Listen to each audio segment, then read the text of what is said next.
Hey guys, it's QuickyBaby and welcome back to World of Tanks, and surprise surprise, the U-25 is back in the advent calendar. Wargaming must seriously want your money because this is behind a hefty €50 price tag. Now, I talked all about this when Wargaming sold it in the advent calendar last year, and my opinion hasn't changed. I really don't think Wargaming should sell this tank. I think it's damaging for the matchmaker, and I think that is the reason why it was removed in the first place towards the end of 2015. The E25 was just becoming too popular. Why was it becoming too popular? I guess it was a combination of being excellent value, when it isn't behind a €50 price tag, and also that it's just overpowered. The tank has got crazy DPM, it's got crazy mobility, it's got overpowered camo rating as well. And this is a tank from back in the day when tank destroyers used to have a class bonus. You know, like light tanks, like this T-71 that Pro Birka, who is our hero today, is going to be shooting at. Light tanks have a class bonus. They have the same camo rating when they're moving as when they're stationary. And tank destroyers back in the day used to lose less of their camo rating than other classes when they fired their guns. So that means that Pro Birka can just sit here and shoot at this T-71, and he wasn't even able to see him, even though he's probably only about 300 meters away from him.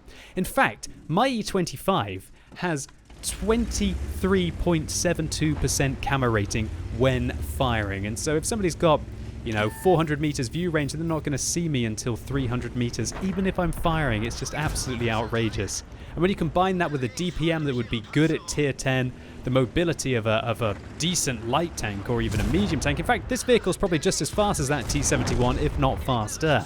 This tank is just absolutely ludicrous, and the only thing that kind of sucks about it is the penetration.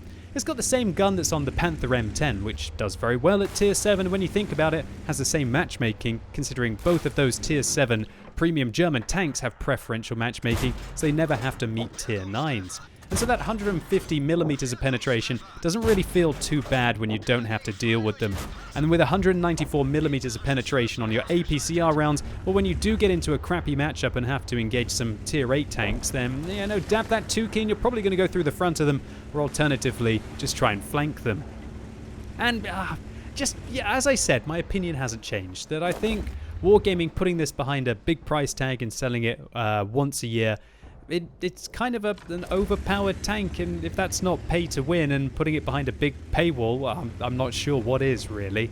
Nevertheless, it's here, we're just going to have to suffer it. I do feel really sorry for any of you who are going to be playing between tier 5 and tier 7. Tier 8 tanks don't really have too much trouble with this vehicle unless you're paper armor, but it's still incredibly frustrating to be peppered at mid to long ranges, because you just can't see them. They're just too darn sneaky. The camo rating when you're moving on this tank is 33%.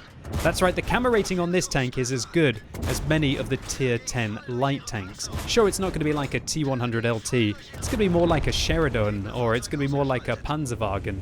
But still, 33% camo rating when moving means that, again, if somebody's got like 450 meters view range, they're not going to see you until 300 meters when you're moving. And God forbid when you're stationary, 67% with a camo rating on my personal E25 crew. The tank is just absolutely legendary. But legendary in a bad way, more like infamous. I guess legendary camo. It definitely has legendary camo. But I think the tank it's kind of starting to push, at least in my opinion, towards the same region of, I don't know, even a Defender these days. The lower tier, I should really talk about the lower tiered premium tanks, that Panzer IIJ, the Panzer B2740. Those damage the low tier matchmaking. And so I guess if I had a decision, would I want Wargaming to never sell the E25 or never sell the Panzer II again? Well, clearly for me it would be the Panzer II, because that tank is just absolutely ludicrous. And especially towards the low tiers, players deserve to be protected, because we need those low tier players to keep playing the game. Otherwise, eventually everybody's just going to be playing tier 10 tanks, and it's going to be +0, -0 for everybody, and all that we're going to get in is Grand Battles game modes. And as soon as those low tiers dry up, and the queue times get longer, then that's really where the doom is here for World of Tanks. Now, I'm not trying to be the doomsayer right now, and I'm not saying that selling the E25 for one day is instantly going to ruin the game. That's not the case, but it's just every little bit will add to that end, the doomsday, right, of World of Tanks. And I just hope that it's worth it for Wargaming, as Pro Birka basically pushes a T20 forwards, gets up behind him where he can't depress his gun, and unloads with 2,700 DPM. The DPM of this tank is not quite double of that equal tiered medium tank, but it's definitely going to be way higher than 50 or 60, 70%. 2,700 DPM, absolutely ludicrous. Even tier 8 medium tanks, there's not a tier 8 medium tank that gets close to that. Now you could say, oh, it's a tank destroyer, of course it's meant to have high DPM. But apart from an Su-152, which has a lot of drawbacks compared to an E25, there isn't anything really that competes with it at tier 7 DPM. I guess the Su-12244 does, but that tank is, with the gun handling and with the lack of mobility, at least compared to this, isn't even close to what the E25 is capable of. So Pro Birka is basically driving around here. He's managed to pick up a top gun already. He's on 3,400 damage, and he just took his first bit of damage from the enemy team, I guess, in the form of that splash from the GW Panther.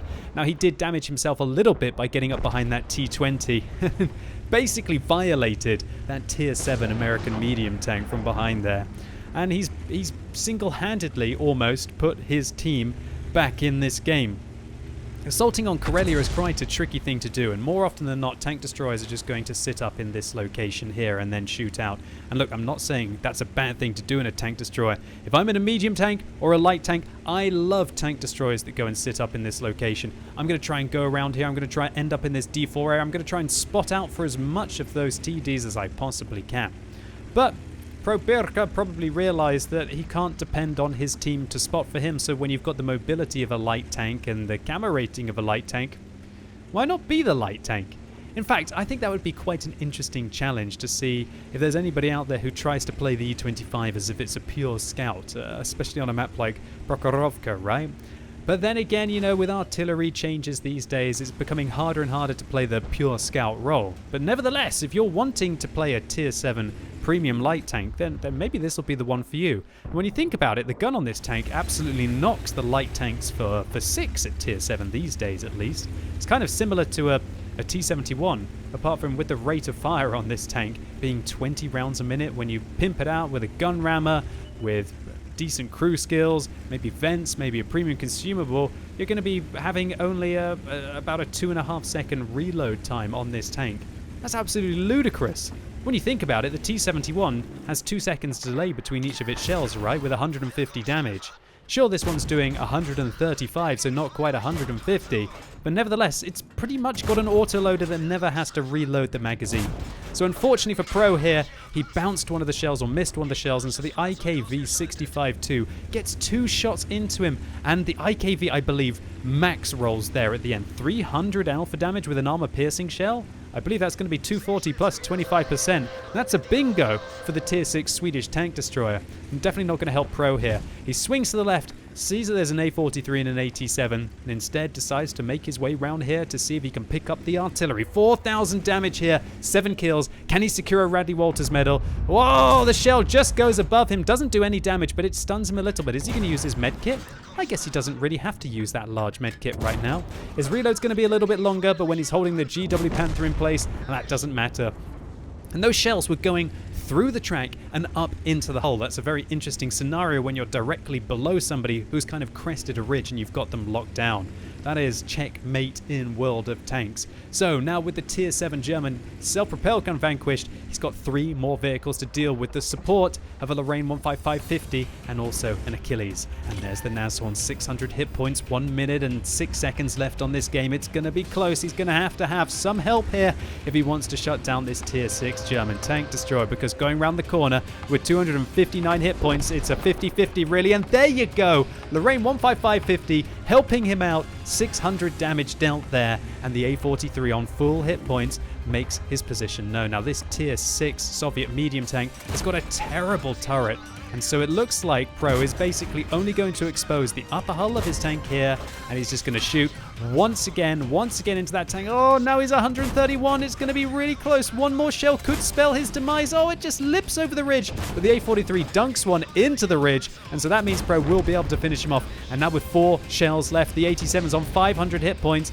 How he should be able to do it. Okay, 200 roll. Oh, fire. There you go. Doesn't need the last 2 shots. Secures a pools medal for those 10 kills. 5,600 damage in under 10 minutes assaulting on Corellia. What a round for Probirka, and these are my favorite kind of games to commentate on. The ones that are neck and neck right up until the end. So as I mentioned, pools medal for those 10 kills. A scout medal because, you know, when you've got the mobility and the camera rating of a scout, why not do that as well? Spotting 2/3 of the enemy team. A high caliber for those 5,600 damage. After all, this is a full-blooded tank destroyer, at least without the penetration or the alpha. And it is also a premium tank, so 131,000 raw credits with the premium account. Add in a personal reserve for 66,000, giving a cool 118,000 credits profit after we resupply all of the consumables. So the E25, is it a crazy good tank? Well, yes it is. Is it worth 50 euros? I don't think so. 50 euros could buy yourself another game at full retail price. You could probably pick up 2 or 3 awesome, decent games with hundreds of hours of gameplay in them. And so don't let wargaming pressure you into making impulsive purchases just because they're only here for 24 hours. And I'm personally just disappointed that we're seeing the E25 again. I really don't like the fact that tanks like this are sold, the ones that damage the matchmaking, at a time where everybody seems to be complaining about it. And surely the fact that wargaming removed that tank destroyer camera rating bonus when firing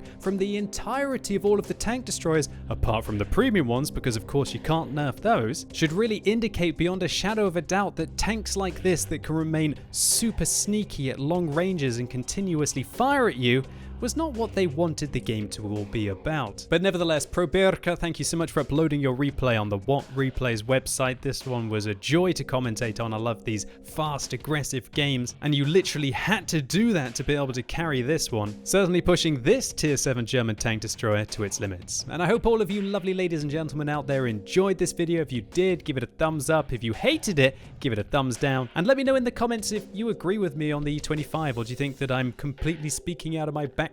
And this tank is completely fine and it doesn't have any kind of an impact on the matchmaker. And if wargaming are going to make 50 euros from people who want to purchase it, then this is a good opportunity. And as always, thank you so much for watching. You've been epic, and hopefully I'll see you soon.